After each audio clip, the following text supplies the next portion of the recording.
কিতাবের মধ্যে আসছে রোম সম্রাট যখন ওই টুপিটা মাথার মধ্যে রাখে তখন তার মাথা ব্যথাটা সুস্থ থাকে, মাথা ব্যথা করে না। কিন্তু টুপিটা যখন মাথার থেকে নামিয়ে ফেলেন আবার মাথা ব্যথা শুরু হয়। এরপরে রোম সম্রাট উমর রাদিয়াল্লাহু তাআলা আনহুর কাছে আবার চিঠি লিখলেন, হে খলিফাতুল মুসলিমিন উমর রাদিয়াল্লাহু তাআলা আনহু, আপনি এমন কি টুপি দিলেন যে টুপিটা মাথার মধ্যে থাকলে মাথা ব্যথা করে না, আর মাথার থেকে যখন আমি নামিয়ে ফেলি তখন আবার মাথা ব্যথা শুরু হয়। ওমর রাদিয়াল্লাহু তাআলা আনহু বলেন যে আসলে এই টুপির তো কোনো কারামতি নাই, এই টুপির কোনো বৈশিষ্ট্য নাই, তবে এই টুপির মধ্যে এমন একটা জিনিস আছে, ওই জিনিসের কারণে আপনার মাথা ব্যথা করে না। ওই জিনিসটার নাম হইল বিসমিল্লাহির রহমানির রহিম। তো কোরআনের প্রতিটা আয়াত, কোরআনের প্রতিটা সূরার কি আছে? ফজিলত আছে। এই বিসমিল্লাহর মধ্যে 19টা হরফ আছে। কোন ব্যক্তি যদি একবার আসসালামু আলাইকুম ওয়া রাহমাতুল্লাহি ওয়া বারাকাতুহু।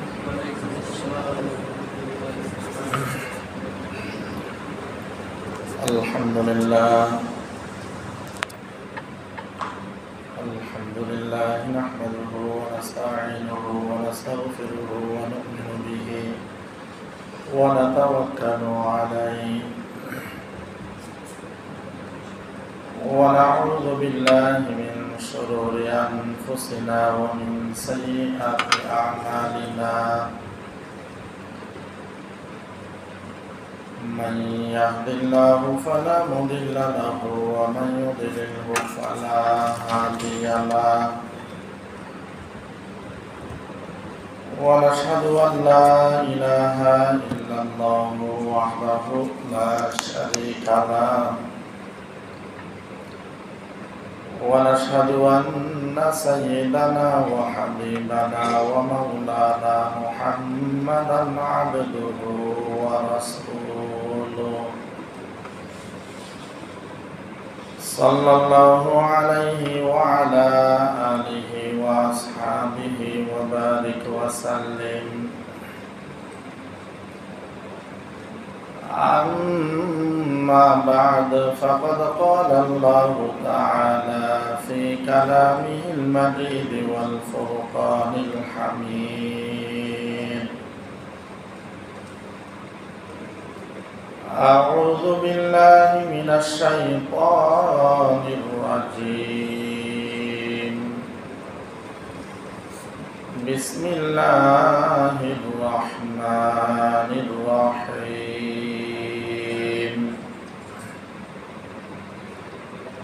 الحمد لله رب العالمين الرحمن الرحيم مالك يوم الدين إياك نعبد وإياك نستعين اهدنا الصراط المستقيم صراط الذين أنعمت عليهم غير المغضوب عليهم ولا الضالين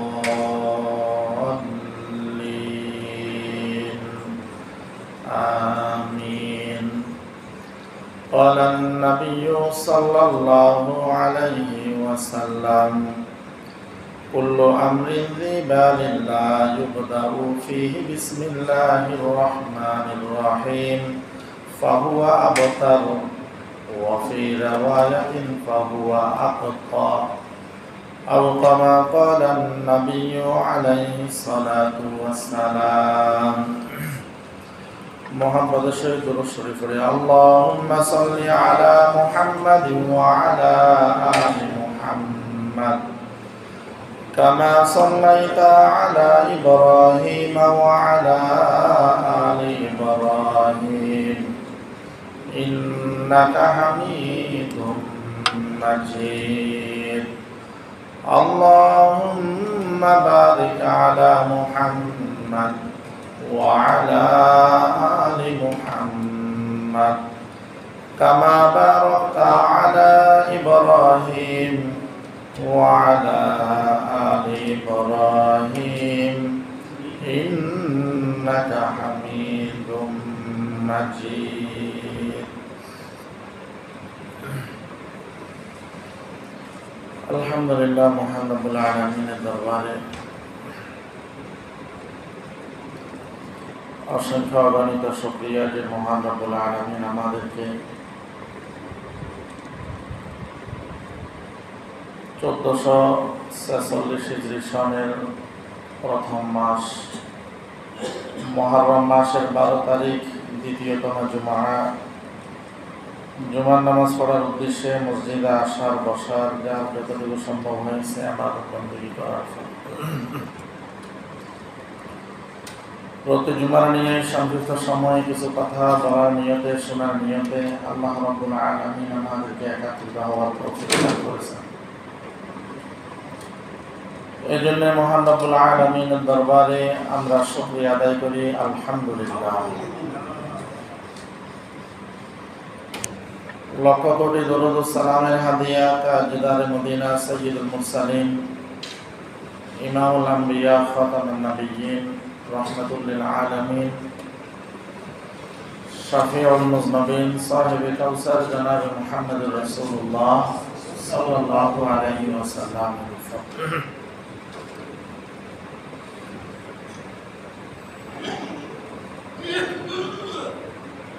আমি খুতবা শুরুতে কোরআনুল কারীমের প্রথম সূরা সূরা ফাতিহা তেলাওয়াত করেছি।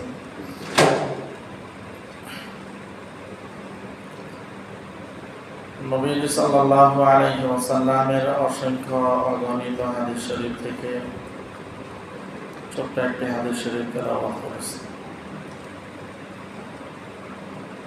আল্লাহ রাব্বুল আলামিন তৌফিক দান করলে কোরআনুল কারীমের সূরা এবং রাসূলুল্লাহ সাল্লাল্লাহু আলাইহি ওয়াসাল্লামের হাদিসের আলোকে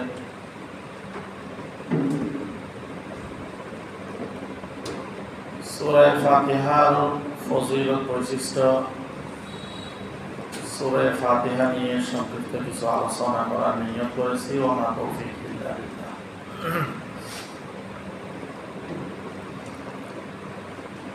সূরাতুল ফাতিহা এটা হইল মক্কি সূরা, মক্কায় অবতীর্ণ হয়েছে।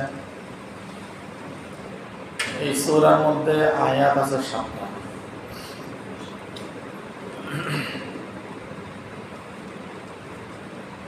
কোরআনুল কারীমের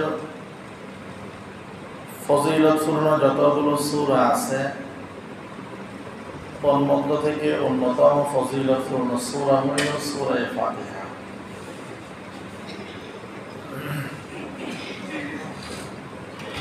সূরা ফাতিহা এটা এমন একটা সূরা,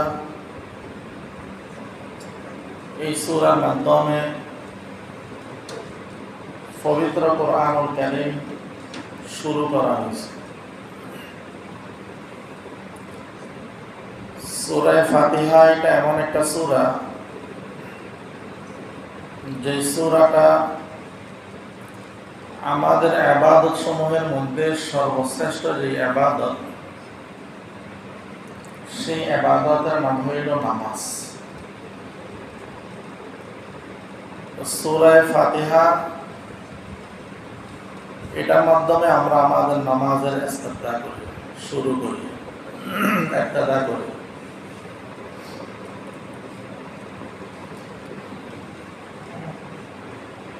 নাজিলের দিক থেকেও পূর্ণাঙ্গ রূপে যে সূরাগুলা আল্লাহ রাব্বুল আলামিন অবতীর্ণ করেছেন, ওই দিক থেকেও সূরা ফাতিহা সর্বপ্রথম পূর্ণাঙ্গ সূরা রূপে আল্লাহ রাব্বুল আলামিন অবতীর্ণ করেছেন।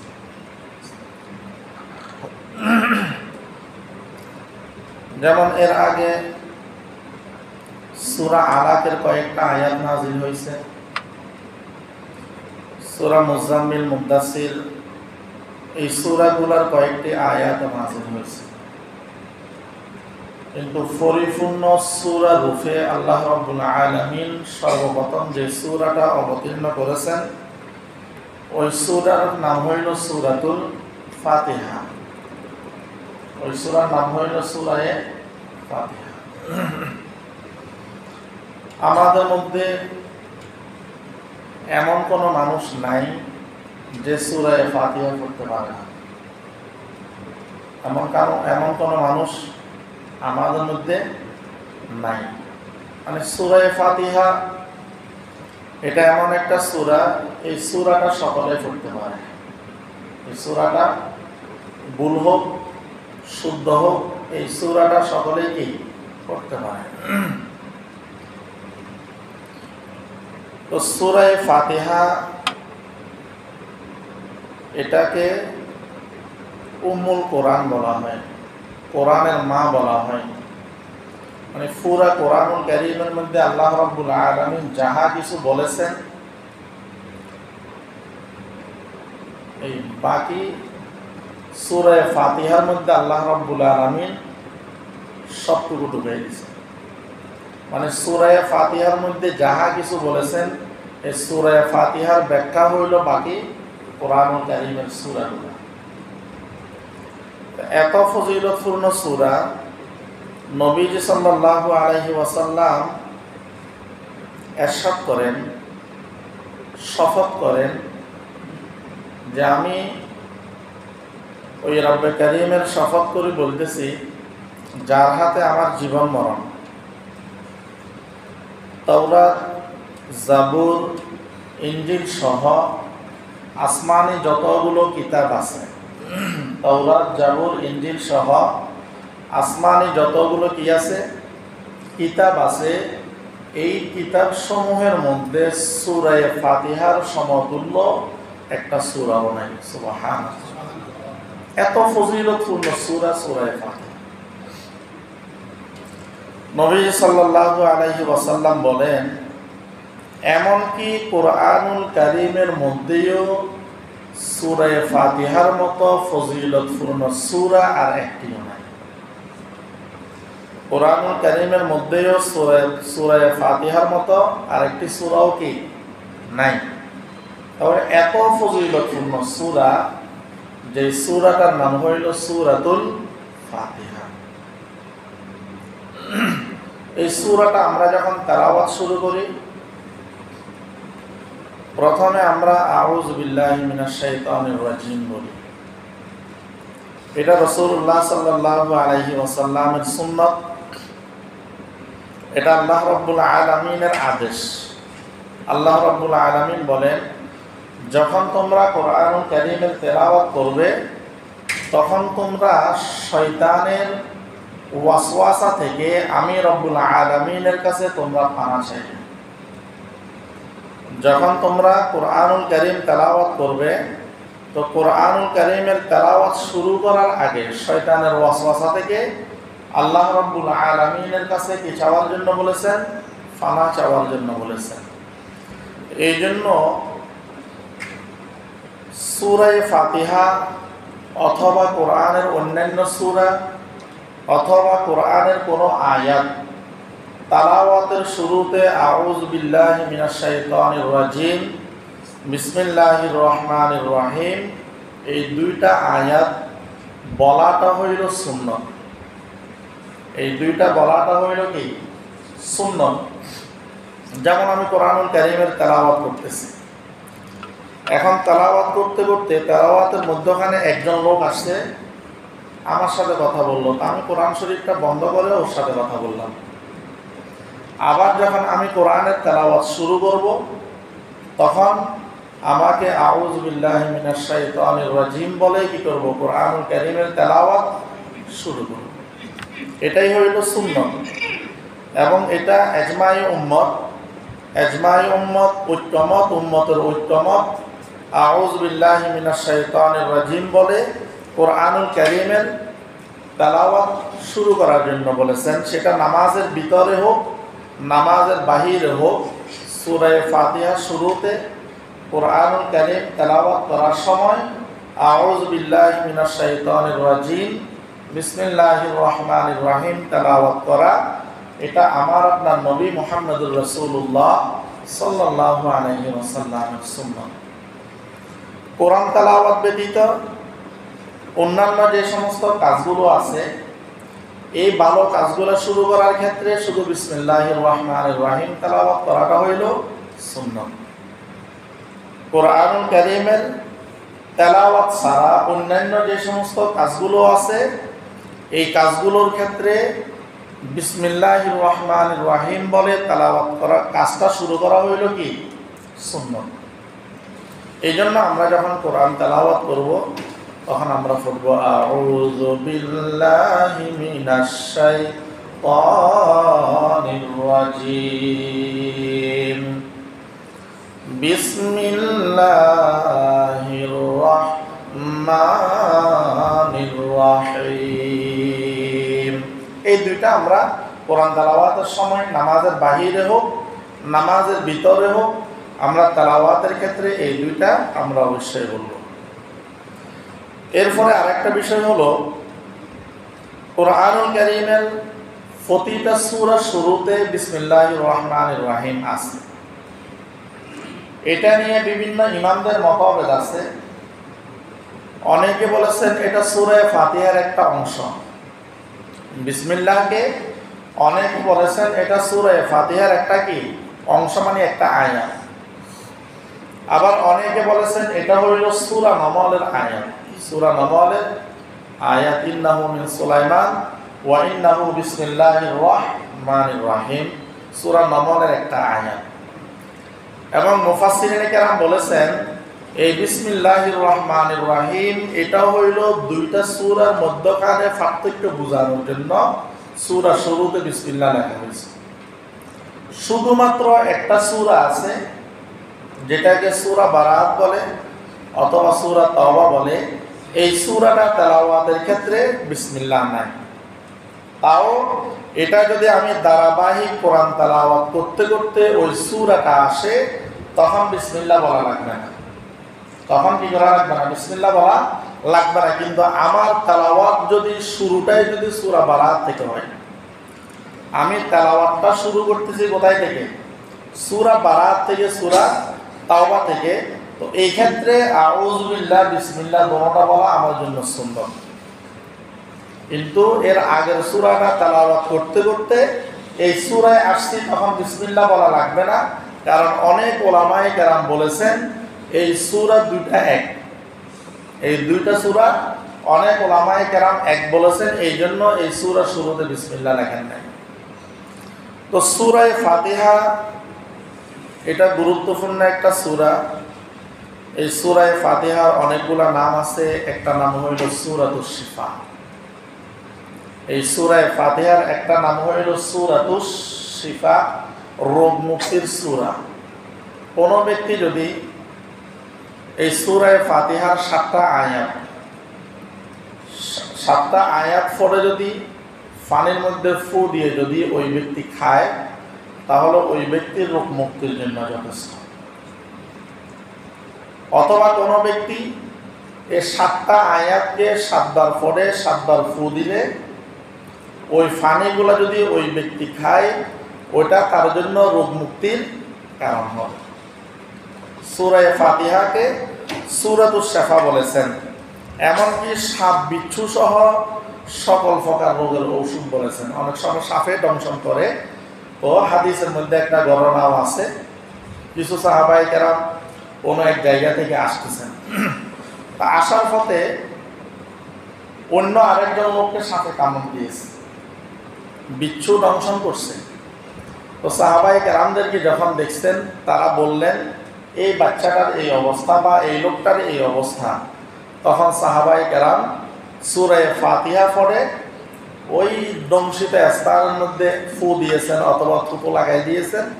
মুহূর্তের মধ্যে ওই বিচ্ছুর বিষগুলো কি হয়ে গেছে? পানি হয়ে গেছে। এই জন্য এই সূরার একটা নাম হইল সূরাতুশ শিফা। এই সূরার একটা নাম হইল সূরাতুল হামদ, মানে প্রশংসার সূরা। এই যে আমরা অনেক সময় অনেক মানুষের কাছে, সম্মানী ব্যক্তিদের কাছে বিভিন্ন বিষয়ে আবেদন করি। তো আবেদন করার ক্ষেত্রে প্রথমে আমরা তার প্রশংসা করি। দরখাস্তর মধ্যে প্রথমে আমরা তার কি করি? প্রশংসা করি। এই সূরা ফাতিহার মধ্যেও প্রথম 3টা আয়াত আল্লাহ রাব্বুল আলামিনের প্রশংসা।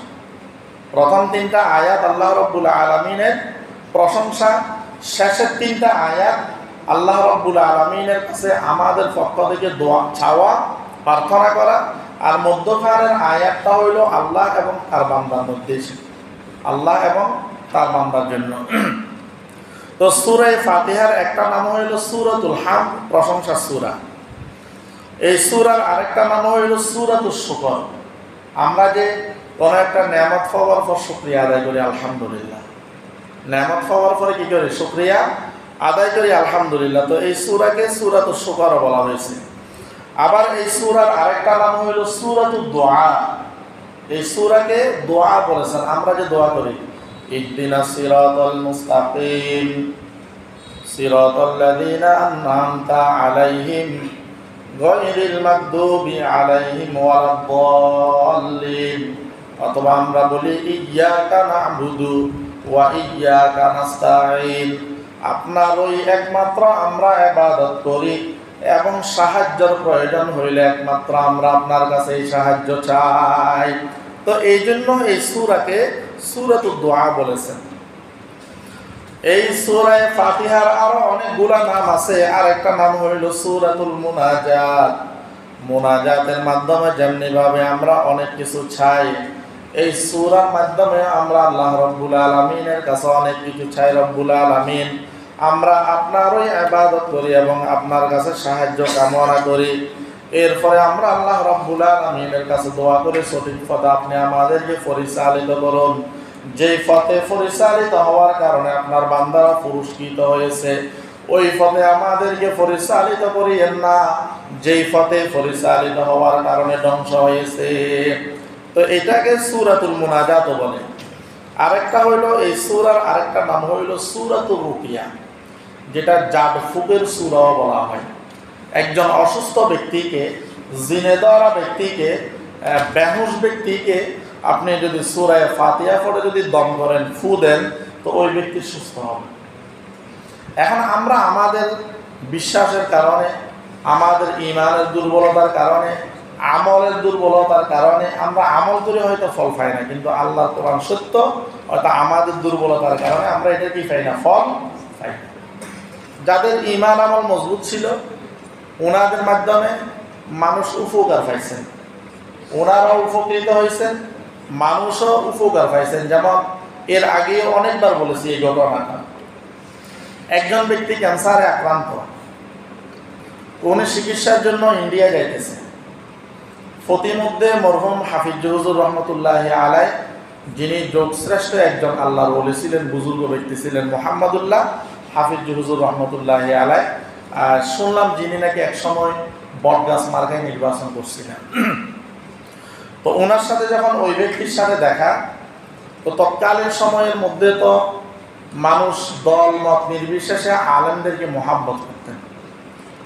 মানুষ দল মত নির্বিশেষে আলেমদেরকে কি করতেন? মহাব্বত করতেন। এখন হয়তো দলন্ধতার কারণে, ব্যক্তি স্বার্থের কারণে, দলীয় রাজনীতি স্বার্থের কারণে অনেক সময় আলেমদেরকে আমরা বাঁকা চোখে দেখি, কিন্তু তৎকালীন সময়ের মধ্যে আলেমদেরকে কি পরিমাণ মহাব্বত করতেন।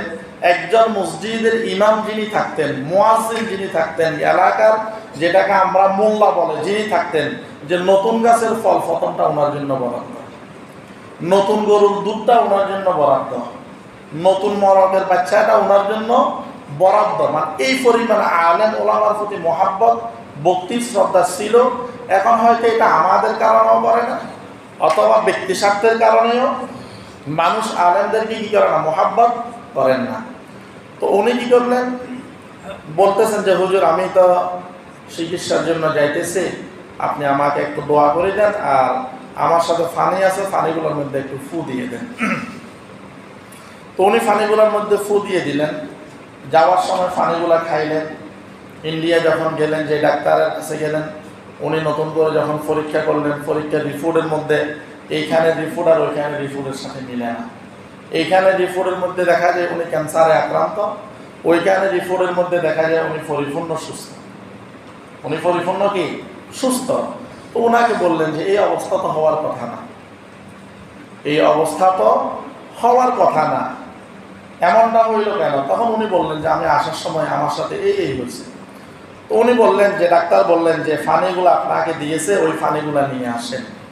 যে ফানিগুলা বোতলের নিচে সামান্য ফানি ছিল, ওইগুলা পরীক্ষা করার পর দেখলেন ক্যান্সার নিবারণের যত ধরনের মেডিসিনের প্রয়োজন আছে সবগুলো ওইখানের মধ্যে আছে। সুবহানাল্লাহ।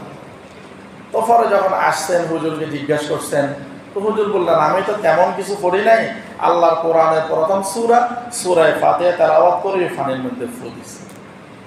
তো এই জন্য এই সূরার আরেকটা নাম হইল সূরাতুশ শিফা, সূরাতুর রুকিয়া, জাতফুকের সূরা, রোগ মুক্তির সূরা। তা আমাদের আমল যদি ভালো হয়, এই সূরার মাধ্যমে আমল করলে অবশ্যই আমরা কি পাবো? উপকৃত হব। এই সূরার আরেকটা নাম হইল সূরাতুল ওয়াকিয়া, আরেকটা নাম হইল সূরাতুল কাফিয়া, আরেকটা নাম হইল সূরাতুশ শাফিয়া। এইভাবে অনেকগুলো সূরা ফাতিহার নাম আছে। তো সূরা ফাতিহা এবং কুরআনুল কারীমের তেলাওয়াত শুরু করার সময় আমরা আউযু বিল্লাহি মিনাশ শাইতানির রাজীম বলবো, বিসমিল্লাহির রহমানির রহিম বলবো। এবং কোরআন তেলাওয়াতটা নামাজের ভিতরে হোক নামাজের বাহিরে হোক, সর্ব অবস্থায় আমরা তেলাওয়াতের ক্ষেত্রে আউযু বিল্লাহ এবং বিসমিল্লাহ আমরা অবশ্যই কি করব? তেলাওয়াত করব। এটা সুন্নাত। তেলাওয়াত করব, এটা কি সুন্নাত। ওই যে একজন প্রশ্ন করছিলেন যে কোরআনুল কারীম তেলাওয়াত করতে আউযু বিল্লাহ বলতে হবে কেন? তো উনি সুন্দর উত্তর দিলেন যে আপনার বাড়িতে প্রবেশ করার সময় অনেক সময় দেখা যায় কুকুর লালন পালন করেন। তো কুকুর লালন পালন করেন কেন? তো শত্রুর হাত থেকে বাঁচার জন্য। তো উনিও বললেন যে আমি যখন কোরআন তেলাওয়াত করতে যাই, আমাদের সবচাইতে বড় শত্রু যে ও কোরআন তেলাওয়াত করতে গেলে আমাদেরকে ডিস্টার্ব করে, কোরআন তেলাওয়াত থেকে আমাদেরকে বিমুখ করে দেয়। এই জন্য আমরা শত্রুর হাত থেকে বাঁচার জন্য আল্লাহ রাব্বুল আলামিনের কাছে সাহায্য কামনা করি। এই জন্য আমরা আউযু বিল্লাহি মিনাশ শাইতানির রাজীম বলে শয়তানের হাত থেকে বাঁচার জন্য আল্লাহর কাছে কি করি? সাহায্য কামনা করি। তো বিসমিল্লাহির রহমানির রহিম, এটা অনেকে বলেছেন সূরা ফাতিহার একটা অংশ, আবার অনেকে বলেছেন না এটা সূরা ফাতিহার অংশ নয়, বরং এটা হইল সূরা নমলের একটি আয়াত। জাহিলি যুগে মানুষ যখন তাদের কাজকর্ম শুরু করত, এরা তখন দেবদেবীর নামে কাজ শুরু করত। এরা তখন দেবদেবীর নামে কি করত? তাদের কাজগুলো শুরু করত। এবং বিসমিল্লাহির রহমানির রহিম এটা নাজিল হওয়ার আগে রাসূলুল্লাহ সাল্লাল্লাহু আলাইহি ওয়াসাল্লাম এবং তার সাহাবায়ে কেরাম কোনো কাজ শুরু করার সময় কি বলতেন? বিসমিকা আল্লাহুম্মা, বিসমিকা আল্লাহুম্মা, আয় আল্লাহ আপনার নামে আমার কাজটা কি করতেছি? শুরু করতেছি।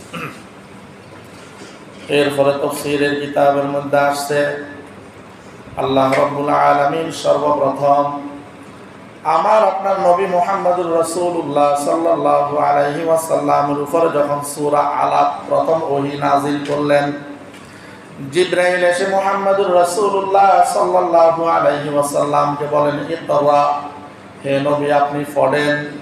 রাসূলুল্লাহ সাল্লাল্লাহু আলাইহি ওয়াসাল্লাম বলেন আমি পড়তে জানি না। জিবরাইল বলেন পড়েন। রাসূলুল্লাহ সাল্লাল্লাহু আলাইহি ওয়াসাল্লাম বলেন আমি পড়তে জানি না। এরপরে জিবরাইল আলাইহিস সালাতু ওয়াস সালাম যখন বললেন ইকরা বিসমি রাব্বিকাল্লাযী খলাক, প্রভুর নামে পড়েন, তখন রাসূলুল্লাহ সাল্লাল্লাহু আলাইহি ওয়াসাল্লাম পড়া শুরু করলেন ইকরা বিসমি রাব্বিকাল্লাযী খলাক, খলাকাল ইনসানা মিন আলাক, ইকরা ওয়া রাব্বুকাল আকরাম আল্লাযী আল্লামা বিল কলাম আল্লামাল ইনসানা মা লাম ইয়ালাম। এই আয়াতগুলা অবতীর্ণ হওয়ার পর থেকে আমার আপনার নবী মুহাম্মদুর রাসূলুল্লাহ সাল্লাল্লাহু আলাইহি ওয়াসাল্লাম যখন কোনো কাজ শুরু করতেন, কোনো ব্যক্তির কাছে যখন কোনো চিঠি লিখতেন, তখন আমার আপনার নবী মুহাম্মদুর রাসূলুল্লাহ সাল্লাল্লাহু আলাইহি ওয়াসাল্লাম তখন লিখতেন বিসমিল্লাহির রহমানির রহিম।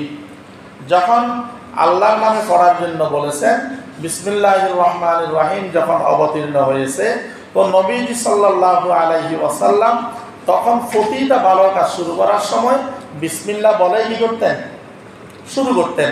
বিভিন্ন রাজা বাদশাহদের কাছে যখন নবুয়তি দাওয়াত পাঠাইতেন, তখন সিটির মধ্যেও বিসমিল্লাহ লিখতেন। এটা রাসূলুল্লাহ সাল্লাল্লাহু আলাইহি ওয়াসাল্লামের সুন্নাত যে একজন মানুষের কাছে যখন আমরা বার্তা প্রেরণ করি এই ক্ষেত্রে সালাম এবং বিসমিল্লাহ লেখা এটা আল্লাহ রাসূলের কি সুন্নাত, এটা আল্লাহ রাসূলের সুন্নাত। এবং প্রত্যেকটা ভালো কাজ শুরু করার সময় বিসমিল্লাহ বলে শুরু করা এটা রাসূলুল্লাহ সাল্লাল্লাহু আলাইহি ওয়াসাল্লামের সুন্নাত। হাদিসের মধ্যে নবীজি সাল্লাল্লাহু আলাইহি ওয়াসাল্লাম বলেন, ক্বালান নাবিয়্যু সাল্লাল্লাহু আলাইহি ওয়াসাল্লাম কুল্লু আমরিন যিবালিন লাম ইউবদা বিবিসমিল্লাহি ফাহুয়া আবতার ওয়া ফি রিওয়ায়াতিন ফাহুয়া আqতা। আমার আপনার নবী মুহাম্মদুর রাসূলুল্লাহ সাল্লাল্লাহু আলাইহি ওয়াসাল্লাম বলেন, যে কাজটা বিসমিল্লাহির রহমানির রহিম বলে শুরু করা হয় না ওই কাজটাকে অর্ধেক কাজ বলেছেন। অন্য হাদিসের মধ্যে ওই কাজকে লেস কাটা কাজ বলেছেন। যে কাজটা বিসমিল্লাহ বলে শুরু করা হয় না ওই কাজটাকে বরকত ছাড়া কাজ বলেছেন। তো যে কোনো কাজ ভালো কাজ আমরা শুরু করার সময় যদি বিসমিল্লাহ বলে আল্লাহর নামে যদি শুরু না করি নবীজি সাল্লাল্লাহু আলাইহি ওয়াসাল্লাম বলেন এটা হইল অর্ধেক কাজ, এটা পরিপূর্ণ কাজ না। আর এক হাদিসের মধ্যে বলেন এটা হইল লেস কাটা কাজ, এটা হইল লেস কাটা কাজ। একই বয়সী একই রঙের একই ধরনের দুইটা গরু, পার্থক্য হইল একটার লেস পুরা আছে আর একটার লেস পরিপূর্ণ নাই, অর্ধেক কাটা। যে সামান্য অর্ধেক লেস কাটার কারণে মূল্যর ক্ষেত্রে একটা আরেকটার থেকে কম বেশ হয়ে যাবে। অনুরূপভাবে বিসমিল্লাহ ছাড়া কোনো কাজ করলে এই কাজের মধ্যে তো বরকত নাই, অসম্পূর্ণ কাজ। এবং এই কাজকে নবী সাল্লাল্লাহু আলাইহি ওয়াসাল্লাম লেস কাটা কাজ বলেছেন। এই জন্য আমাদের করণীয় যেটা সেটা হইল আমরা যে কোনো ভালো কাজ শুরু করব, কোনো ব্যক্তির কাছে আমরা মেসেজ করব, কোনো ব্যক্তির কাছে আমরা চিঠি লিখব, দরখাস্ত লিখব, এই ক্ষেত্রে সুন্নত হলো আমার প্রথম বিসমিল্লাহির রহমানির রহিমের মাধ্যমে আমার কাজটাকে কি করা শুরু করা। একবার রোমের বাদশাহ হযরত ওমর রাদিয়াল্লাহু তাআলা আনহুর কাছে চিঠি পাঠাইছেন। চিঠির মধ্যে লিখলেন, হে খলিফাতুল মুসলিমিন আমিরুল মুসলিমিন হযরত ওমর রাদিয়াল্লাহু তাআলা আনহুর কাছে লিখছেন যে আমি দীর্ঘদিন পর্যন্ত মাথা ব্যথায় আক্রান্ত, আমি দীর্ঘদিন পর্যন্ত মাথা ব্যথায় কি আক্রান্ত, এটার জন্য আমি চিকিৎসা চাই। কারণ মাথা ব্যথা এটা অনেক মারাত্মক একটা রোগ। তো ওমর রাদিয়াল্লাহু তাআলা আনহু কি করছেন, একটা টুপি বানাইলেন, টুপির মধ্যে বিসমিল্লাহির রহমানির রহিম লিখে এটা টুপির সাথে সেলাই করে দিয়ে দিচ্ছেন। কিতাবের মধ্যে আসছে রোম সম্রাট যখন ওই টুপিটা মাথার মধ্যে রাখে তখন তার মাথা ব্যথাটা সুস্থ থাকে, মাথা ব্যথা করে না। কিন্তু টুপিটা যখন মাথার থেকে নামিয়ে ফেলেন আবার মাথা ব্যথা শুরু হয়। এরপরে রোম সম্রাট ওমর রাদিয়াল্লাহু তাআলা আনহুর কাছে আবার চিঠি লিখলেন, হে খলিফাতুল মুসলিমিন ওমর রাদিয়াল্লাহু তাআলা আনহু, আপনি এমন কি টুপি দিলেন যে টুপিটা মাথার মধ্যে থাকলে মাথা ব্যথা করে না, আর মাথার থেকে যখন আমি নামিয়ে ফেলি তখন আবার মাথা ব্যথা শুরু হয়।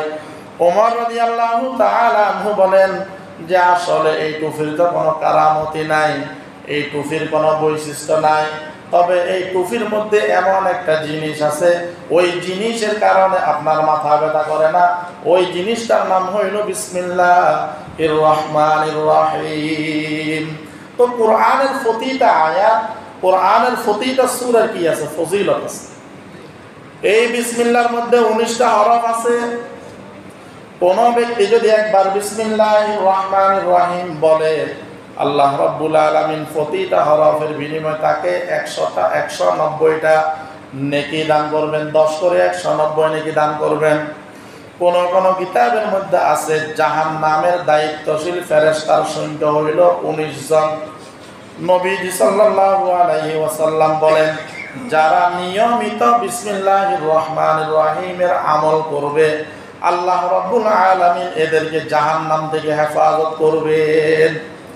এবং কিতাবের মধ্যে এটাও আসছে যে জাহান্নামের দায়িত্বশীল ফেরেশতা যারা আছে এরা জাহান্নামীদের অবস্থা পর্যবেক্ষণ কিভাবে করে, যে জাহান্নামের আগুন দুনিয়ার আগুন থেকে 1000 গুণ বেশি আরো তেজি। তো কিতাবের মধ্যে আসছে যে কোনো ফেরেশতা যখন জাহান্নামের ভিতরে প্রবেশ করতে চায়, তো ও ফেরেশতা বিসমিল্লাহির রহমানির রহিম বলে প্রবেশ করে, যার কারণে জাহান্নামের আগুনগুলো ওই ফেরেশতাকে আর স্পর্শ করতে পারে। এইভাবে বিসমিল্লাহর অনেক ফজিলত আছে। হযরত খালিদ বিন ওয়ালিদ রাদিয়াল্লাহু তাআলা আনহুর ঘটনা আছে, উনাকে মারার জন্য একবার বিষ দিছিল। তো উনি বিসমিল্লাহির রহমানির রহিম বলে বিষগুলো খেয়ে ফেলছেন। ওই বিসমিল্লাহর কারণে বিষগুলো ওনার জন্য কি হয়ে গেছে? পানি হয়ে গেছে। তো বিসমিল্লাহর এইভাবে অনেক ফজিলত আছে এবং অনেক ফজিলত আছে। অতএব আমরা আমাদের প্রতিটা কাজ, ঘরের দরজা বন্ধ করতে, দরজা খুলতে, যে কোনো কাজ করতে, প্রতিটা কাজের ক্ষেত্রে, খানা শুরুতে, প্রতিটা কাজের ক্ষেত্রে আমরা এই বিসমিল্লাহির রহমানির রহিমের আমল করব এবং ফজিলতপূর্ণ সূরা ফাতিহা আমরা বেশি বেশি তেলাওয়াত করব। এই সূরার আরো অনেকগুলো বৈশিষ্ট্য আছে, তো অন্য সময় হলে আমরা আলোচনা করব। আল্লাহ রাব্বুল আলামিন যতটুকু আলোচনা হয়েছে আমাদেরকে বুঝার এবং আমল করার জন্য তৌফিক দান করুন, আমিন। আমরা যারা কবলা জমা পড়ি নাই, সারা কবলা জমা পড়ি।